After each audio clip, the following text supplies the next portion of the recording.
ಕಾನೂನು ಸುವ್ಯವಸ್ಥೆ ಹದಗೊಟ್ಟಿದೆ ಅಂತ ಹೇಳ್ಬಿಟ್ಟು ಬಹಿರಂಗ ಪ್ರಚಾರದಲ್ಲಿ ಪ್ರಸ್ತಾಪ ಮಾಡಿದ್ದಾರೆ. ಕಾಂಗ್ರೆಸ್ ಅಧಿಕಾರಕ್ಕೆ ಬಂದ್ರೆ ರಾಜ್ಯದಲ್ಲಿ ಹೆಣ್ಮಕ್ಳು ಸುರಕ್ಷತೆ ಇರಲ್ಲ, ಮಂಗಲಸೂತ್ರ ಆಯ್ತು. ಈಗ ನೀವೆಲ್ಲರೂ ಕನ್ನಡಿಗರಲ್ವಾ?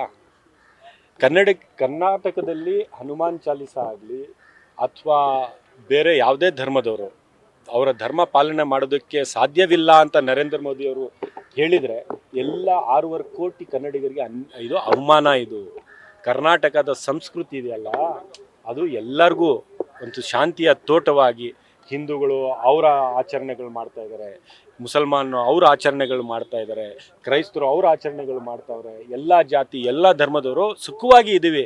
ಪ್ರಧಾನಮಂತ್ರಿಗಳಿಗೆ ಸಮಸ್ಯೆ ಏನಾಗಿದೆ ಅಂದರೆ, ನೀವು ಮುಸಲ್ಮಾನು ಹಿಂದೂ ಮುಸ್ಲಿಮು ಅಂತ ಮಾತಾಡದೆ ಅವ್ರಿಗೆ ಭಾಷಣ ಮಾಡೋಕ್ಕೆ ಸಾಧ್ಯ ಇಲ್ಲ.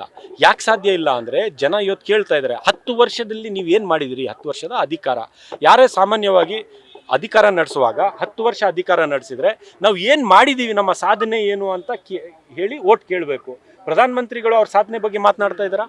10 ವರ್ಷದ ಅಧಿಕಾರದ ಬಗ್ಗೆ ಮಾತನಾಡ್ತಾ ಇದ್ದಾರಾ? ಒಂದು ವೇಳೆ ಈ ರಾಷ್ಟ್ರದಲ್ಲಿ ಮುಸಲ್ಮಾನರು ಸತ್ತೋಗಿದ್ದಾರೆ ಅಂದರೆ ಯಾರ ಹೆಸರ ಮೇಲೆ? ಮುಸಲ್ಮಾನರಿಗೆ ನೀವು ಬೈದೇ ಓಟ್ ತಗೋಬೇಕಾ? ಪ್ರಧಾನಮಂತ್ರಿಗಳೇ ಬೈದೇ ಓಟ್ ತಗೊಳಕ್ಕೆ ಸಾಧ್ಯವಿಲ್ಲ. ಬೈಬೇಕು ನೀವು ಮುಸಲ್ಮಾನರನ್ನ, ಆವಾಗಲೇ ಓಟ್ ಬರುತ್ತಾ? ನಿಮ್ಮ ಸಾಧನೆ ಏನು? ಇವತ್ತು ಯುವಕರಿಗೆ ಉದ್ಯೋಗ ಸಿಗ್ತಾ ಇಲ್ಲ, ಬೆಲೆ ಏರಿಕೆಯಿಂದ ಸಾಮಾನ್ಯ ಜನರಿಗೆ ಜೀವನ ಕಷ್ಟವಾಗಿದೆ.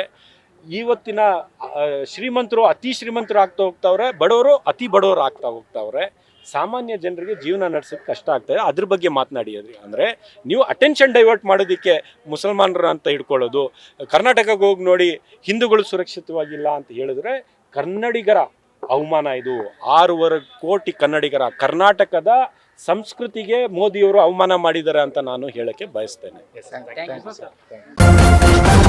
ನ್ಯೂಸ್ ಫಸ್ಟ್ ನಿರ್ಭೀತಿಯಿಂದ ನಿಮ್ಮ ಪರವಾಗಿ.